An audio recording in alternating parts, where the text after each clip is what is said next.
Yeah, I've started recording. Okay, so you started.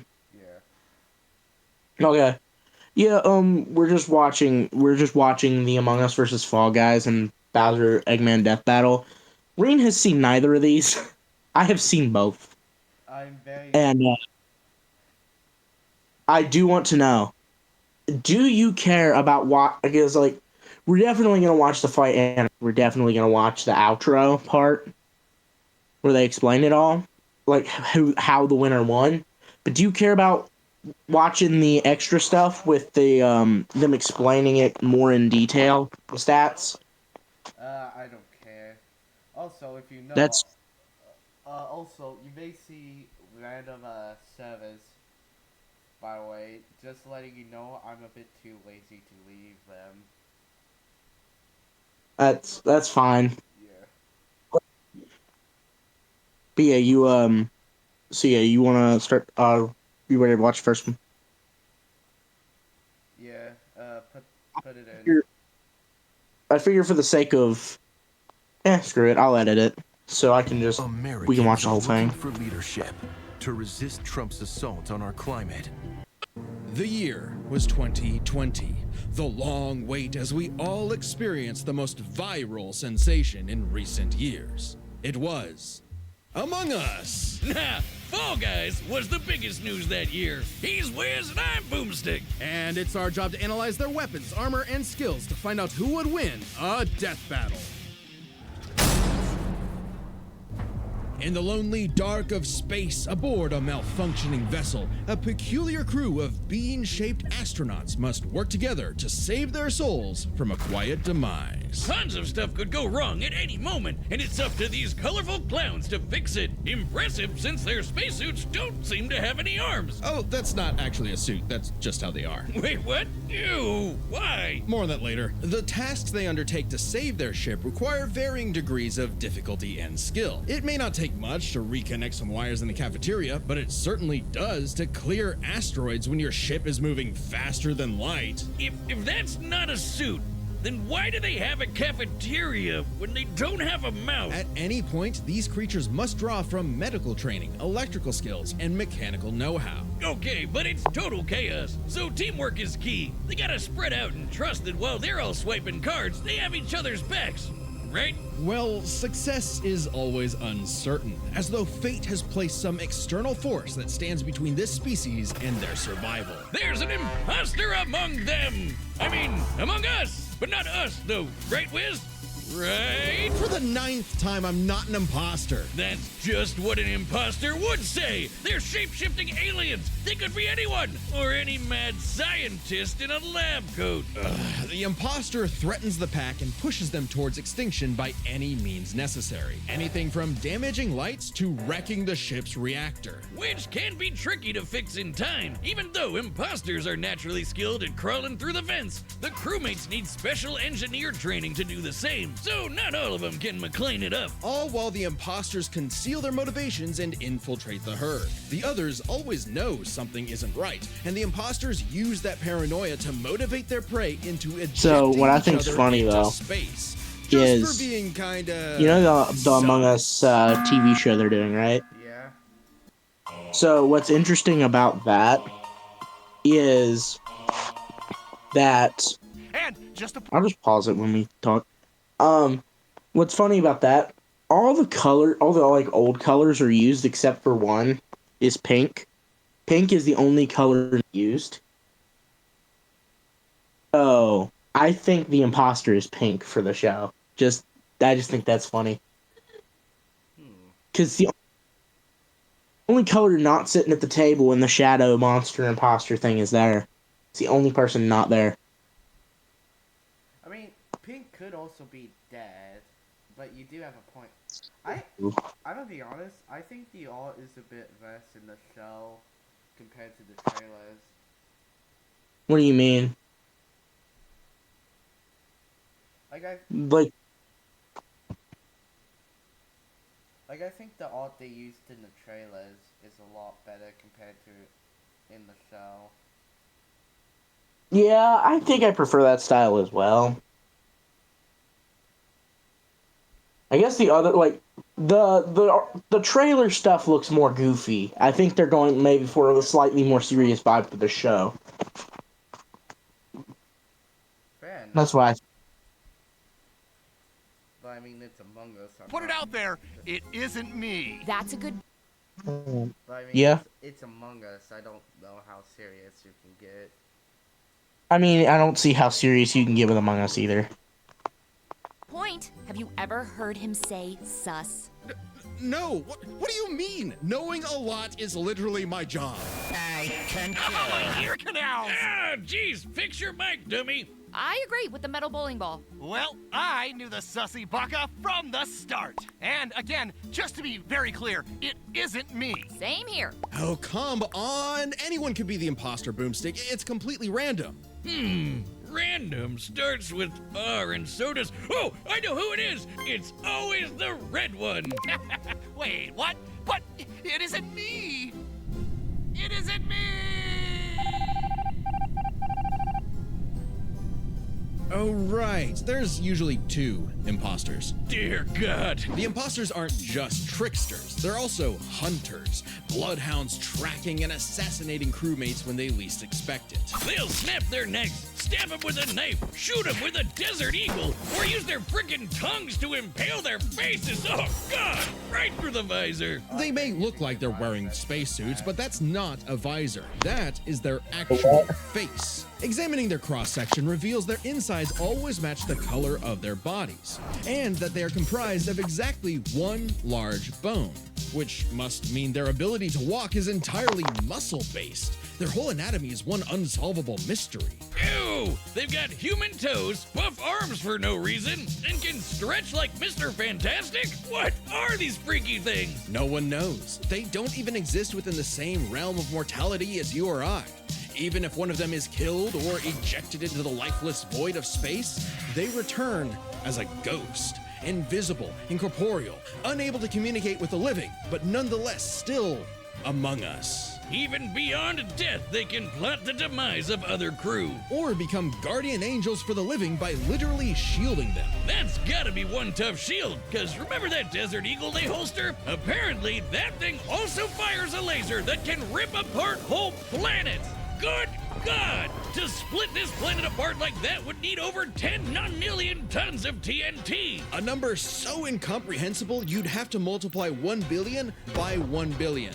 Twice. More than enough to annihilate Earth over 160 million times. Which seems like overkill for the, space vampires they were fighting. Right, the crew has crossed over with a variety of other universes. Fortnite, Vampire Survivors, Space Warlord Organ Trading Simulator, the classics. Including this Henry Stickmin guy. Apparently, he's a kleptomaniac with a surprisingly wide and wacky arsenal all the crew can have. Desert Eagle-eyed crewmates will find Henry's weapons throughout the ship, like a banana bomb, a teleporter, a ninja star, and a magic pencil that can bring drawings to life. These creepy Teletubbies can sketch whatever they want into existence, and they're suddenly everywhere I look now. Where's these little trash can people are freaking me out? In a strange way, all of this makes sense for this fascinating species.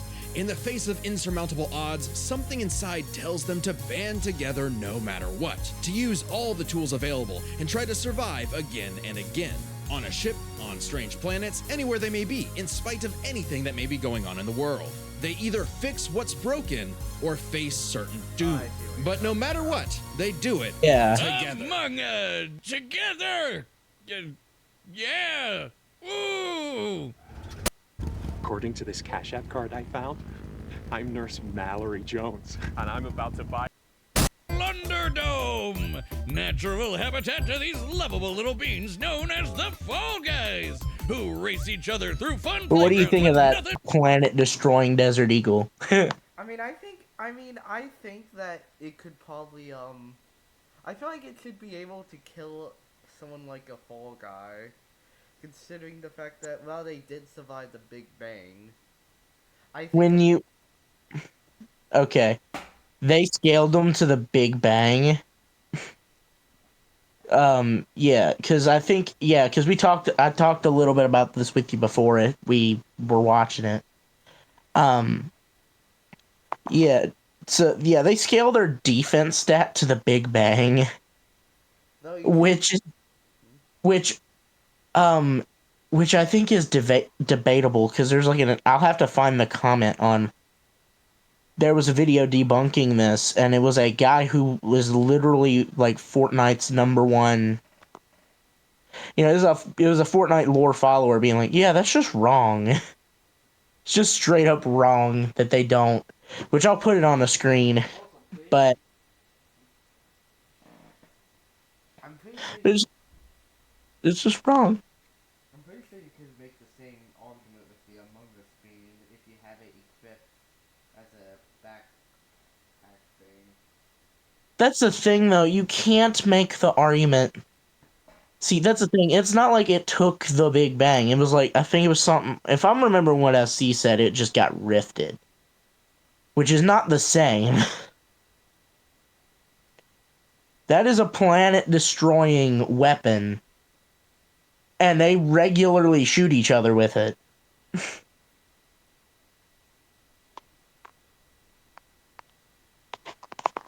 But clear skies above. These lively obstacle courses showcase their inherent skills and abilities. As if drawn by natural instinct, they hurtle over barriers together and pass through various tests of strength, agility, and mental fortitude. And it's pretty impressive considering how elaborate these bounce house courses get. How do these weebles wobble through it? With a shocking level of innate parkour mastery that otherwise hasn't been seen since 2006. But honestly, not many of the beans make it. And only one can be crowned the winner before everything starts all over again. Which makes for some very friendly competition, like survival of the fittest, but for a bunch of candy grimaces. They'll grab, shove, and slam into each other to make it out on top, or even roll up into a ball and launch across the course. Self-preservation be damned. And over time, the beans have evolved to higher levels of, let's call it imagination.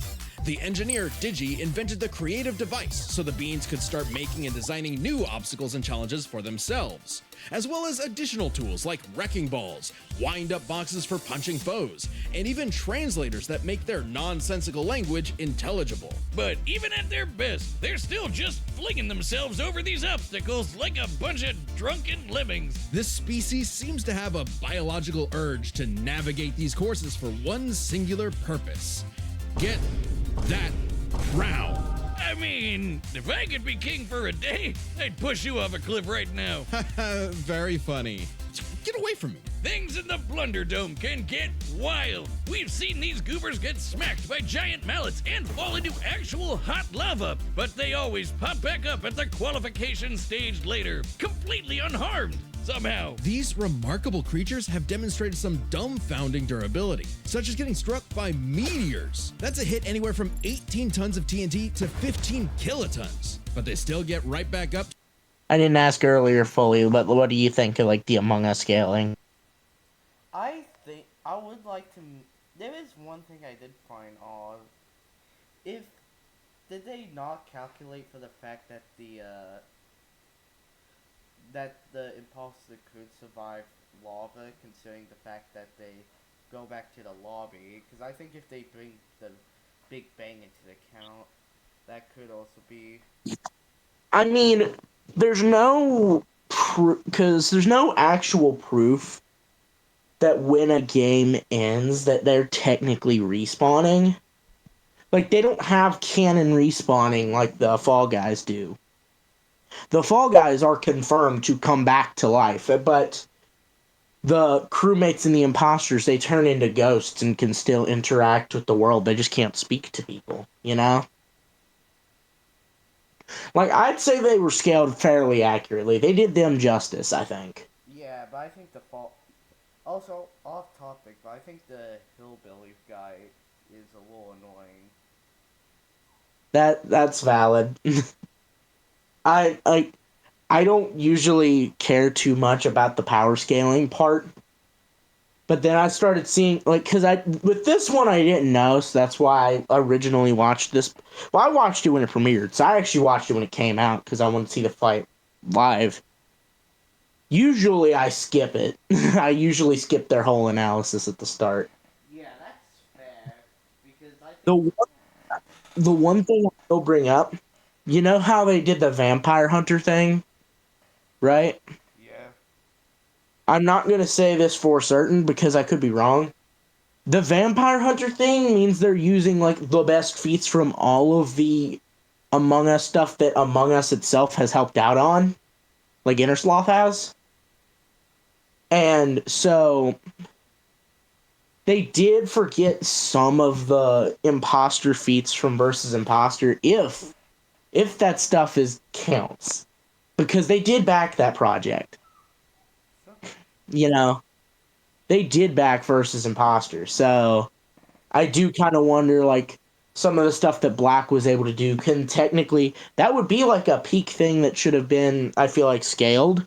But for the most part, I think they did the Among Us characters justice.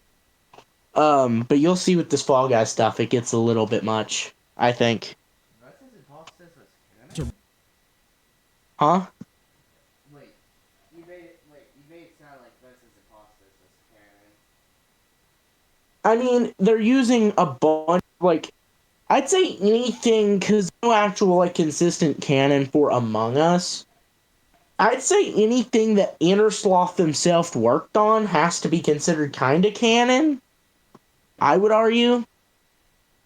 They collaborated because they used the gun from the vampire hunting game.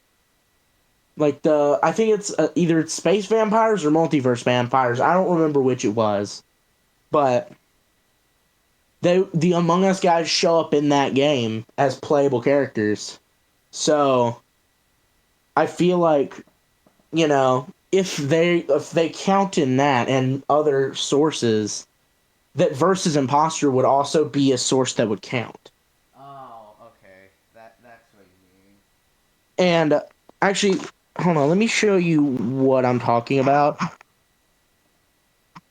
Like, about the imposters. What I'm talking about, what crazy feat I'm talking about here. Americans are The weird stuff they can... Hang on. Meet the Ninja Turtles in Hero Wars. I do not care about The legendary RPG Hero Wars welcome. Okay. Alright, you see it? Yeah. Just give it a minute, you'll see what I'm talking about. This. What the? Why is that?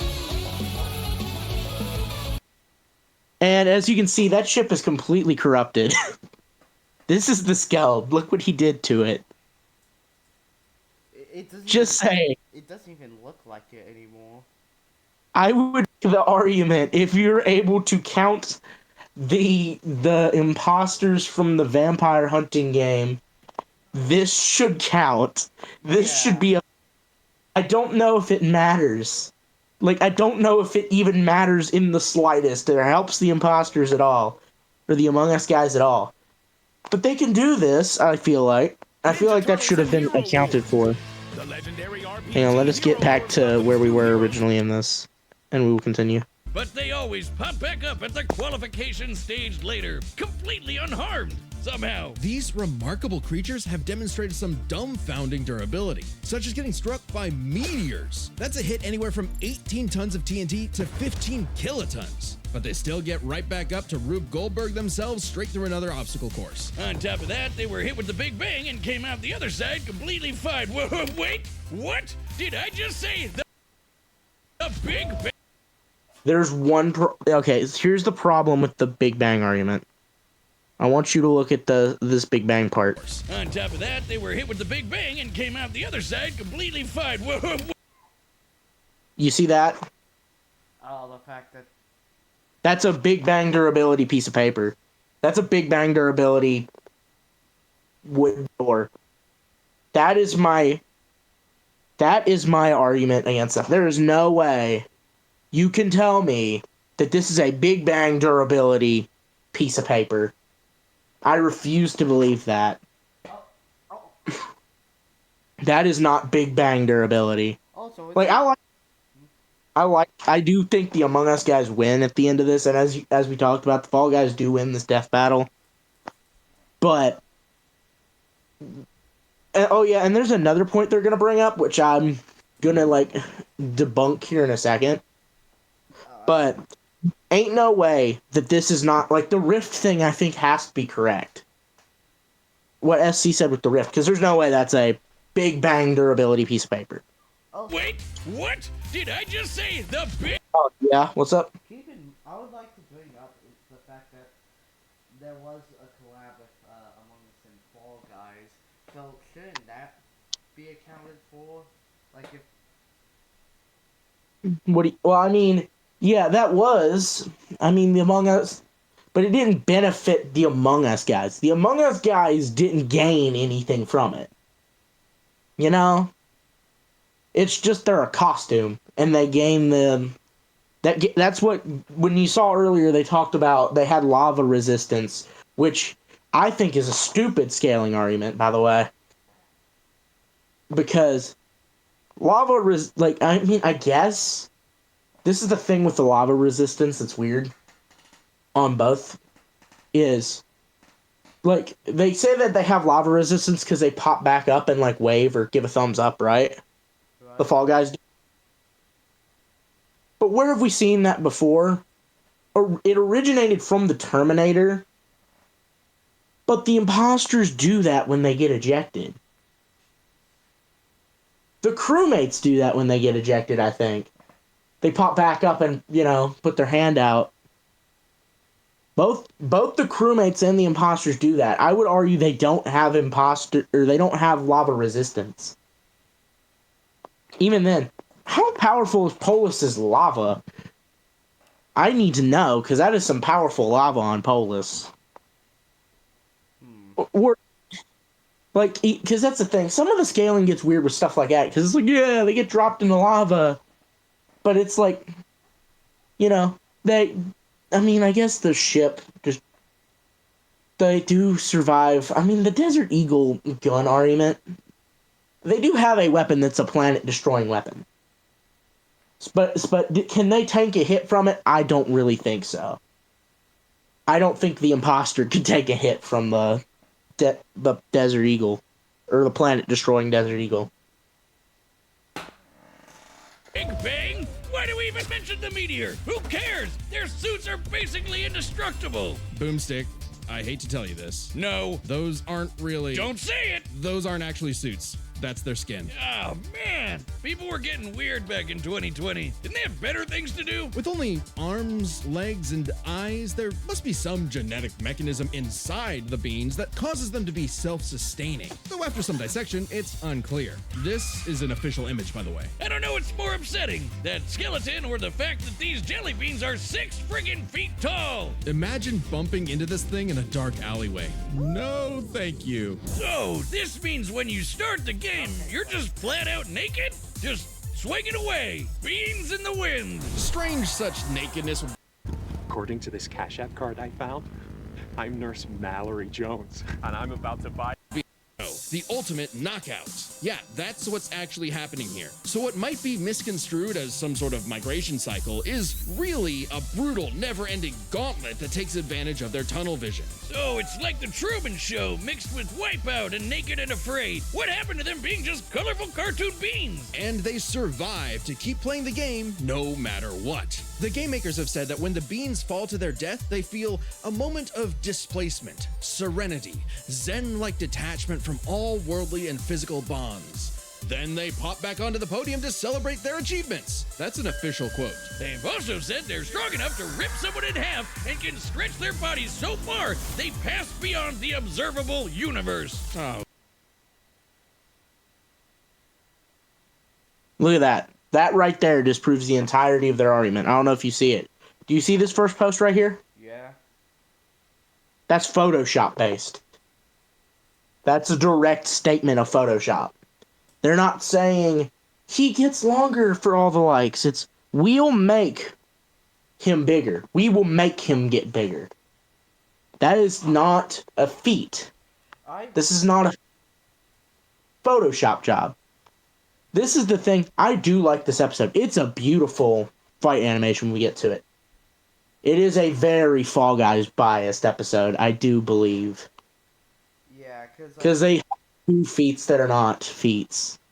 Because when we brought this up during the Discord, like, I do still think this seems biased, and it's only proving my point. Yeah. like, I don't know if you've seen the fight animation or not. I don't think you have, right? Okay. But, yeah. Oh god, the Twitter feats. Oh yeah! January 18th, 2022, 9:14 a.m. The Fall Guy stretched so far, he exited the universe as we know it, and then he kept going. Speaking of universes, the Fall Guys have seen dozens of guest stars from other stories and have learned from their cultures, like flying around in the TARDIS of Doctor Who fame, wielding He-Man's power sword, launching Ryu's iconic Hadouken, or even just becoming Pac-Man. They just become Pac-Man. They're Pac-Man now. Wiz, I know we've seen some crazy things on the show, but these 6 feet tall jelly bean monsters eat food through their feet. Oh. Ignoring that part, how do you... I don't mind the scaling thing right here, what they did right here. I don't mind it. I get it. I don't know if I agree with it. How when they... No, they win, because that's canon, them ending on the podium. So, yeah, they can do that. They can do that, I guess. But yeah. What do you think of them being able to use He-Man's sword in the Doctor Who box? And, Shuriken, or whatever it's called. Here's what I Yeah. say. I don't think those should count, because keep in mind, He-Man was a separate individual. Are we really gonna count like one person as the feet of an entire race? This is the thing. They have access to it. They do just have access to the He-Man. Hold on. Well, they do have access to He-Man's sword. Should that count as a weapon? Like, I haven't watched He-Man, to be honest. Except for Okay, but this is the thing, though. As they said before, when the Fall Guys die, they feel displacement, and then they are immediately respawn on the podium, which means anything they're doing on the podium is technically canon. So they can use Doctor Who's box. They can use the He-Man sword or become Pac-Man. They can just do that. Like, I don't... Like, it's such a stupid scaling thing to me, but they can do it. And, like, it's not like the other two things I brought up, like the Fall Guy stretching beyond the observable universe and the tanking the Big Bang. Those should not have been feats. Their best feat, meteor feat. Though TARDIS doesn't count, considering the fact that it's the fact that like Doctor Who does know how to use it. Is it really that hard to understand how to use it? What do you mean? What I meant is that like I think the TARDIS one shouldn't count because it's just how Doctor Who use it. Because the TARDIS is just Doctor Who's ability. Yeah, but I mean they do use it. I mean that's like that's like saying, oh well, the Among Us guys have a hat in the game that lets them turn into a D&D werewolf. That is true. That is canon. That is something the Among Us guys can just do. And, which I'll bring up something about that in a minute. That's like not letting them have that ability. Or not letting them use the robot side. You know, the cosmetic. I feel like if you don't let them use the TARDIS, then the Among Us guys shouldn't be allowed to use that. And I think they should. As silly as I think it is, or a bit much as it is with the Fall Guys, I do think they should be allowed to use that. There's only one thing about that I will say, is the imposter can turn into a D&D werewolf because they have that cosmetic. And if you didn't know, I think it's the only thing a D&D werewolf is weak to is fire. And now, how much Street Fighter do you play? Because I don't actually know how the shuriken or whatever works. Is that a fire-based attack? I don't think it's. I haven't played. I haven't played Street Fighter, but from my knowledge, I think it's more or less like an energy-based attack. Well, I thought it was aura-based attack. Like it was, or their chi or whatever. I thought it was or their ki or whatever it's called. Thought it was based on that, and that was the energy type. But I might be wrong, and I probably can look it up and figure it out. But that's the only thing that the D&D werewolf I think is weak to. Not that it can't be killed, but it's like the only thing it's weak to, which would make it even harder for the Fall Guys to hurt the Among Us guys. So I would bring that point up. But that's all I've really got on that. What are we about to rot upon the world? Is this cute and colorful reality an endless void of darkness and despair? Revelations of disturbances too catastrophic for the human mind to process? A vicious cycle on this blue marble surrounded by mouthless, dead-eyed beings. Pretty much. Ah, cool, let's see them fight. Whiz, you... We're skipping the sponsorship. Ah, thank God. No sponsorship for you. I can't. Through all possibilities. It's time for a death battle!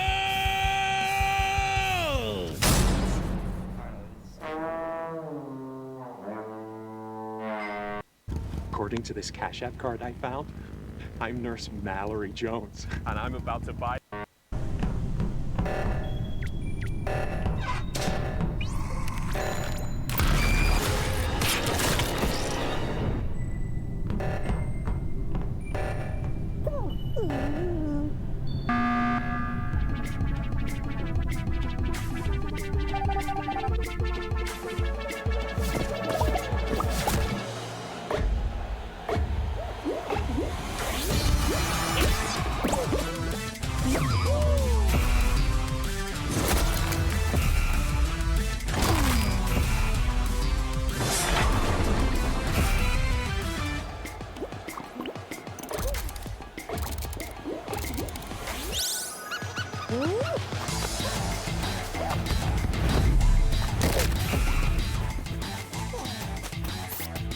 Yeah, just give them a minute. They're gaming. They got a game real quick.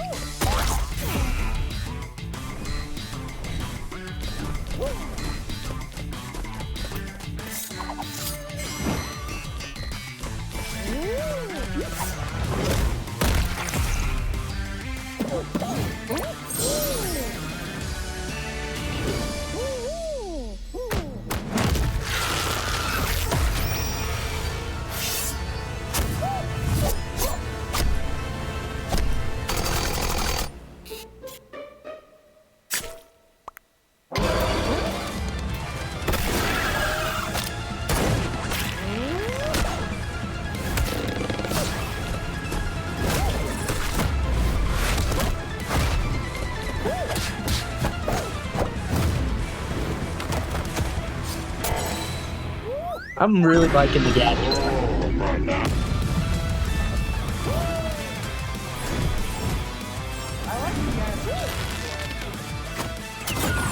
I don't mind the switching. I think the switching looks good.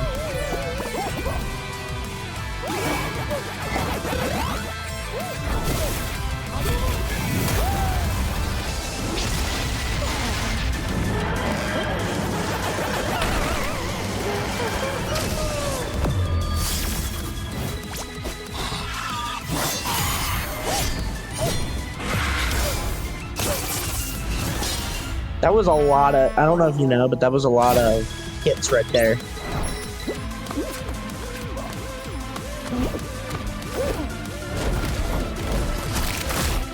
Look at that, yeah.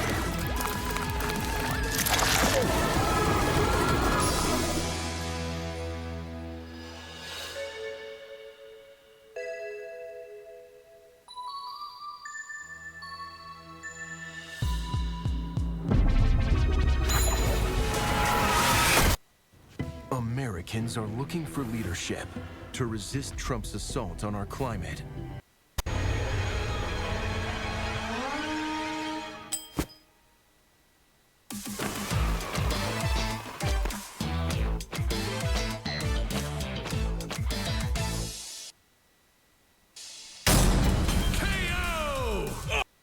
There was two. There'd be- I kind of have to disagree with one thing. yeah. If the planet destroying sword could be broken that easily, shouldn't firing it also break it? I mean, it wasn't really destroyed as much as in the animation it was knocked out of his hand. He didn't really destroy it. He just kind of knocked it out of his hand. I thought that sword fighting animation, though, was so sick. Oh yeah, I agree there. The animation itself was so clean. And this doesn't even compare to, like, Bowser vs. Eggman. This is a very good one, though. It's one of my favorites. Yeah, though I will say it does kind of show a bit of bias. Oh, it absolutely shows bias towards the Fall Guy. I do agree. I assume you could care less about watching the stats for the Bowser one, though, right? Yeah, cause I'm gonna be honest, I don't really like the I think the stat explaining is kind of Americans are looking for it's a leadership. I think to they could have done better on the stat explaining, cause it just felt a bit annoying. Yeah. Oh, I got another ad. Great. I think teenage. Data through all possibilities. It's time for a death battle! Alright, is your ad over? Yeah. Oh, Here's just the fight animation, then.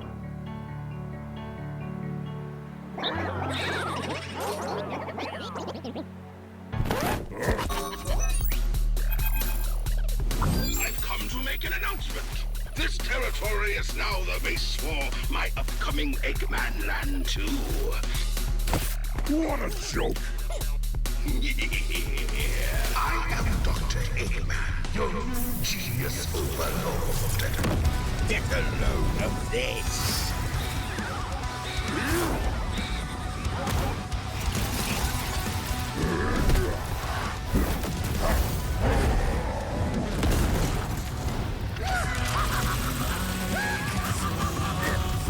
Shut up, nerd! Just look at this animation, though, so far.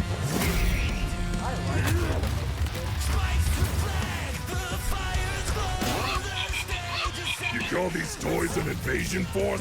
Let's see Toads do better. That's a decoy, idiot! Infinite! This power is without peer. It is the ultimate strength.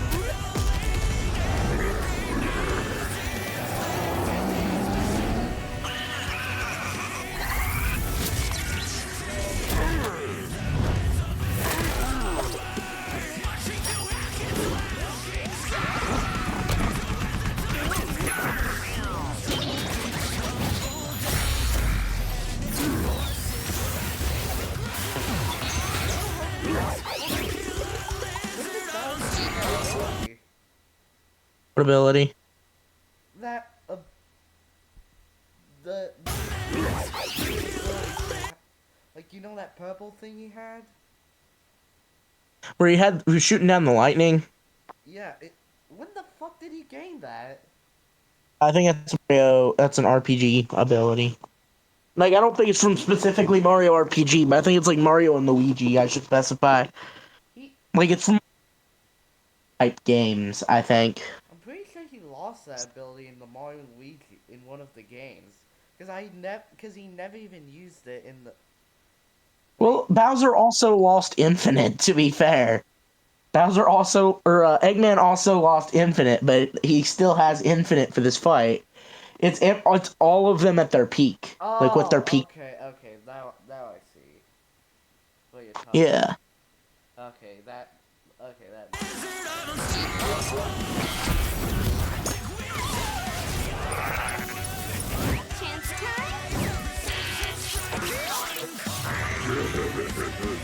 It's too late!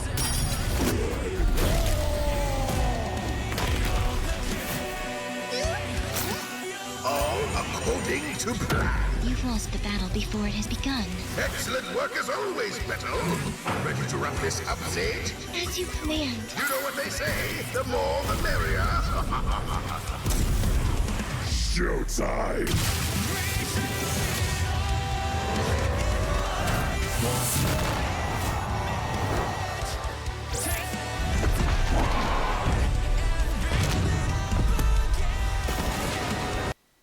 Americans are Yeah, looking big for monster leadership fight. to resist Trump's assault on our.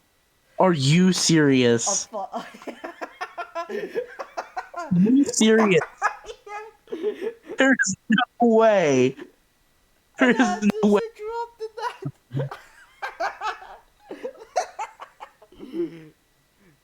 Okay, let me know when your ad is gone. You would have to. Our climate. It's gone. Oh no, never mind. Another one appeared. I backed it up a lot on accident, so I'll have to fix it. Let me know when it's over. Okay, let me see if I can find the... That is funny.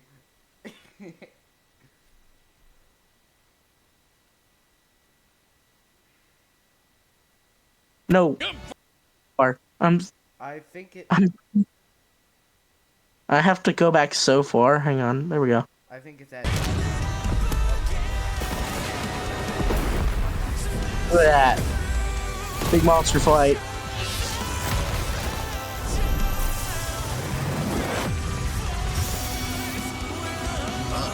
I'll crush you.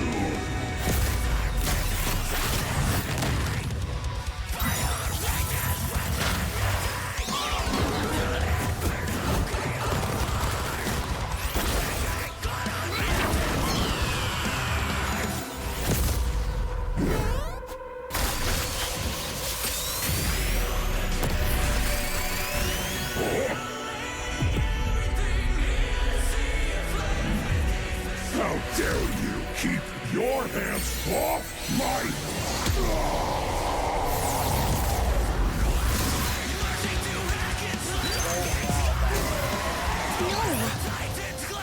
Bro.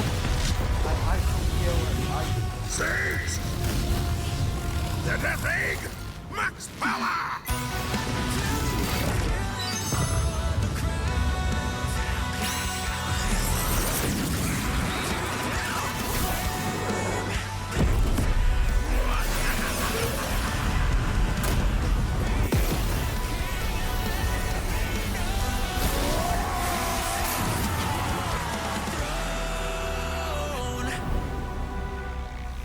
Ninja Turtles in Hero Wars. I The got another legendary ad. RPG Wow. Hero Wars welcomes new I heroes got to the another battlefield. ad. Are you serious? Did you seriously get another ad? Yep, another ad appeared. Hang on, let me back it up more.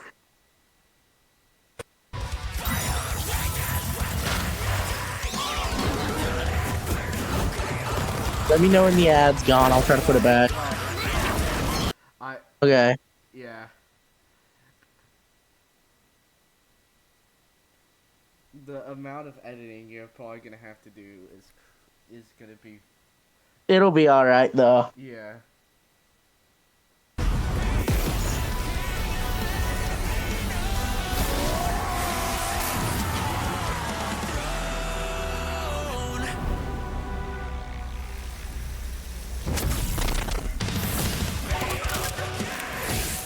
Curses! Sage! Fire it again! Oh!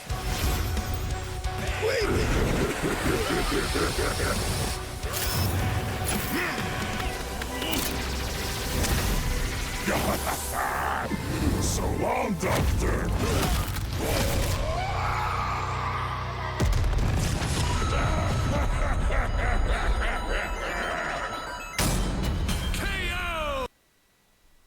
So, what do you think of that animation in fight? That animation is beautiful, though. I do agree. Though I'm pretty sure Dry Bowser is meant to be like Bowser's weakest. Hold on. I've never seen Bowser do that, but well, no, he did do that more in Luigi, but I'm pretty sure Dry Bowser. No, but he he does the whole. But the thing is, though, Bowser does the whole skeleton thing. I think in another game. There's another game where he does become Dry Bowser. Well, that's. He can just do that, but like he can just puppet his skeleton like that. He can do it. No, I know. And if you're wondering what the deal is with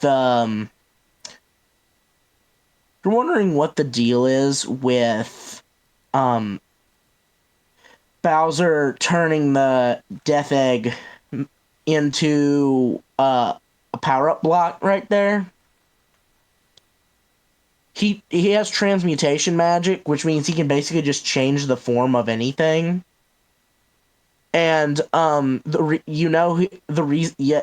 has that magic because in the very first game he turns the toads into like the question blocks and the bricks. No one ever thinks about that, but in the guide it specifically says Bowser turns the toads into the question blocks and the bricks. Which means every brick you bash, you're just killing a toad. You are just killing toads as you go through. I know, but what I meant is that I think... I think... Though, I get that, but my question is that... I thought Dry Bowser was meant to be like the weakest version of Bowser. I mean, I'd argue it's the strongest because it has that ability to just build itself back, like the dry bones. True. It's like that form is never going down unless you eviscerate his skeleton. That form is never going down, and that's so hard to do. And it's like even at that point in the animation, right? Oh yeah. All Eggman had was himself. Because he'd been hit with such hard transmutation magic at the end. You have a point. It's like, Eggman, in the fight animation itself, Eggman versus Dry Bowser in a fist fight. Dr. Eggman doesn't stand a chance. I still personally believe, I think that was done for effect, you know? It's done for the effect of the animation, because it's cool. Right? But... realistically, I don't think Bowser gets pushed that far. I really don't think he does. I think he might, at max, get pushed to, like... there's other forms he would hit. I don't think he would ever end up in Dry Bowser. Yeah. Like, he has such better forms that would hold it. Like, what he did right there where he was, like, the star-powered Ink Bowser, or whatever that form is called. I don't remember what it is. Yeah. Like... that form, he's never... like, Eggman isn't beating him in that form. It doesn't matter what Eggman throws at him. He just, like... the biggest threat to Bowser in that fight right there... the only real true threat to Bowser is Neo Metal Sonic. Or Super Neo Metal Sonic. Wait, actually, whatever happened... like, that's really the only one who stands any sort of chance against Bowser. Hold on. And there's definitely... that's up for debate. I could say, of anything in it, I still don't believe that Metal Sonic wins. I don't. But I think at least the Metal Sonic versus Bowser is more of a debate than... like, I think that's at least debatable. The rest of that is not. Maraxous, Eggman's also missing, other Sonic robots. Because I know... yeah, well, they had to cut other stuff from Bowser, too. Okay. Bowser... because they cut the metal virus from Eggman. That's one thing they cut.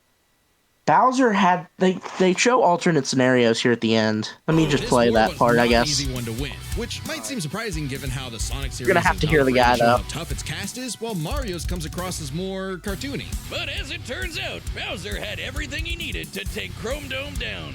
Strap in. This one's a lot, so we'll break it down into 5 categories. First up is physical stats. Bowser pretty handedly outmatched any of Eggman's usual mechs, like the Egg Dragoon or the Death Egg Robot. The Death Egg Robot could level cities. Bowser could punch a castle out of orbit. The Death Egg could destroy stars, but Yoshi could match that level of power, and Bowser's strength is certainly above the green dinosaurs. Plus, while both Bowser and Eggman's tech survived black holes, Bowser's was much larger. So, he may win stats, but this could change with their powers. With so many items and minions, that could make all that a moot point. Aside from power-up items, both could manipulate minds, create duplicates, and alter space-time. However, Bowser had a significant edge in having access to the majority of his abilities at all times. Yeah, Eggman can do some crazy stuff, but only across different mechs, fortresses, or space bases. Bowser's all natural. He's got all his best powers built in, and he ain't even a robot. Meaning he wins the war of attrition. He even had counters for battle enders like the Metal Virus and Spatial Displacement Trap. Context matters for those weapons, and both backfired in the past. But more importantly, Bowser could simply reverse the effects with his transmutation magic. Conversely, most of Eggman's robots could get turned into, say, a frog or a block with no reliable way back. Bowser takes the edge in powers. But definitely not for intelligence. Come on, you have a 4-digit IQ, Bowser? Really? That's cute. I mean, don't get me wrong. Bowser's not an idiot, usually. Just really, really clumsy. Poor fella. Meanwhile, Eggman's an engineering genius who rarely ever gets bested by brains. Easy dub. Now, let's talk trump cards. As in, items so powerful they could decide the entire outcome on their own. The Phantom Ruby was super dangerous, but specifically targets perceptions, unlike Bowser's Wonder Flower, which mucks up reality for real. The Ruby affected a whole planet, but the Wonder Flower had the power to alter the universe. Also, the Dreamstone's ability to wish anything out of existence would have no problem cleaning up Super Neo Metal Sonic or Time Eater. Their most prized possessions was a tougher call. Together, the Chaos Emeralds can break the universe, but so can the Grand Stars. Arguably not as much given the Emerald scaling to Solaris, though Power Stars and Grand Stars are far more plentiful. Clearly, this is getting fairly abstract, and both had multiple options that could win the day instantly, so the safest bet is to call this category a tie. Which means it's finally time to compare their armies. Eggman seems deadlier at first glance. I mean, look at all those buzzsaws and rockets. Metal Sonic's speed and power alone could solo most of the Koopa Troop, but the Eggman Empire lacked something Bowser had in spades: teamwork and loyalty. Eggman is a notoriously terrible team player. His alliances are practically guaranteed to fall apart. Hell, in Sonic Generations, he could barely manage working with himself. Eggman's army is designed to be controlled by just him. To Eggman, it's harder to command those with free will, hence his rivalry with the free-natured Sonic. Meanwhile, the Koopa Troop follows Bowser because they actually like him. They train really hard to cover each other's weak points, giving them plenty of advantages as this war progressed, like battlefield control through King Boo's magic and Bowser Jr.'s paint. And since the Koopa Troop doesn't rely that much on technology, Sage's hacking potential had little use. Also, secret weapon? Kamek is kinda busted, canceling Metal Sonic's power copying, stealing the Phantom Ruby, and potentially swapping the Chaos Emeralds were huge game changers. Add on that Bowser and his army can use any Mario power-up item, and they had millions, no, billions of combinations that the Eggman Empire just could not actively plan against. Even with Sage's millions of plans to take down the Titans, she thought them to be unbeatable, which Sonic proved was incorrect. Just comparing their conquests makes it clear. The Eggman Empire took over the whole planet, but Bowser's troop conquered most of the universe. Eggman was no pushover. His wit, power output, and ridiculous machines gave Bowser the biggest fight of his life. But the Koopa King's ludicrous strength, abilities, and united forces ultimately prevailed. Eggman tried to poach the king, and now he's cracked and scrambled. The winner is Bowser. Next, I think that explains it a little better than I personally can. In all honesty, I'm a bit biased towards Bowser, to be honest. Well, I definitely see. This is my. I think my favorite 2D platformer is probably, which I haven't beaten it, which is sad, is definitely Sonic Mania. Favorite 2D platformer. But as a whole, I like Mario better. But it's just simply the fact transmutation magic is such a powerful ability. Like, the Metal Virus and some of that stuff, like, yeah, they had instant win cards, but so did the other guys, so you have to declare that a tie, right? Yeah, like, I guess honestly, I guess honestly, I lacked a little knowledge on the fact that Bowser even had those abilities. Well, yeah, it's simply the fact no one thinks about it, because, oh, I'm lagging out hard. No one thinks about it because Bowser and the Mario universe, like they said, it's just so toonish, like cartoony. But they're just so busted, and that's the thing with any toon type character. Like, no one grasps the full extent of how strong those characters are. Like, no one grasps it. Like, the Sonic universe goes out of its way to be like, we're so powerful, look at these feats. And it's like, yeah, but they just casually tank a black hole over here. They just casually do this kinds of stuff, and it's not thought about in a serious manner. Because they swim in, like, I don't know, because every version of Mario is the same Mario, that's just canon. They just regularly swim in black holes for, like, their mini games. Alright, boys, so for our new minigame, we're gonna be trying to prevent the Big Bang from happening. Whoever wins will gain a golden star. Begin. They gain 20 coins. You gain a coin for stopping the Big Bang. Here's a death battle I would actually love to see. I think Luigi versus oh god. I think Luigi versus Link Link would be interesting. Luigi versus Link? Because keep in mind, while Link has stuff like the swords, it should be kind of specified which Link it is. Yeah, that's a big drawback, right? Is there's multiple Links. It's not like that's the other thing with, like, that's a big game changer. Like, Among Us doesn't have a consistency, so you have to just take all the feats, right? Yeah. But Sonic has a consistency. Okay, I will say this.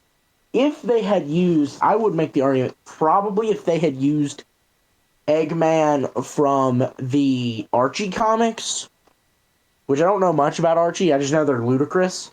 If it had been Archie Eggman probably would have won. Oh yeah. Like, I think Archie Sonic is not the Sonic they're using. IDW Comics Sonic is the same as Game Sonic. And Game Sonic is different from Classic Sonic. And so there's like, and then of course Classic Sonic and all of them are different from Movie Sonic. There's multiple Sonics. But there's not multiple Marios. Which means there's not multiple Bowsers. Here's an idea though. What if we got Luigi versus I think, like, here's a question though. You think Luigi could beat not Toon Link, Breath of the Wild Link? There is not a doubt in my mind. If Mario beats Bowser and Luigi has shown, on average, more abilities than Mario and just similar stats, I think I have no doubt in my mind that Luigi takes Link. Yeah, because I think the fact that I think Mario beats Link, and Luigi just is better than Mario in most power scaling debates. And that's mostly the Mario and Luigi game's fault. Because, yeah, Mario's the main character and is treated so well in those games, but most of the time Luigi has all the broken stuff. Luigi's always better. Oh yeah, because in Superstar Saga, Luigi has the fucking thunder ability. Yeah, they do that. Like, this guy could actually kill someone with that if he really wanted to. Luigi's just so broken like all the Mario guys, no one just considers the fact they're just so ludicrous. Here's But what yeah, that's probably all for this video, I Yeah. will say. Because we keep going, we're gonna start yapping too much and the video is gonna get way too long. It's already an hour long. But yeah. Well, boys, subscribe to Maraxous' channel if y'all would. Wait, fuck, Well, yeah, I it realized was on. this is your channel. I forgot. I haven't gotten used to something like this before.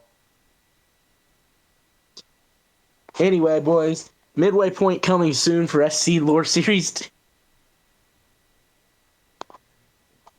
Anyway, I'm gonna head out, Rean. Alright. This was great. See ya. Send me that footage. I will. Peace.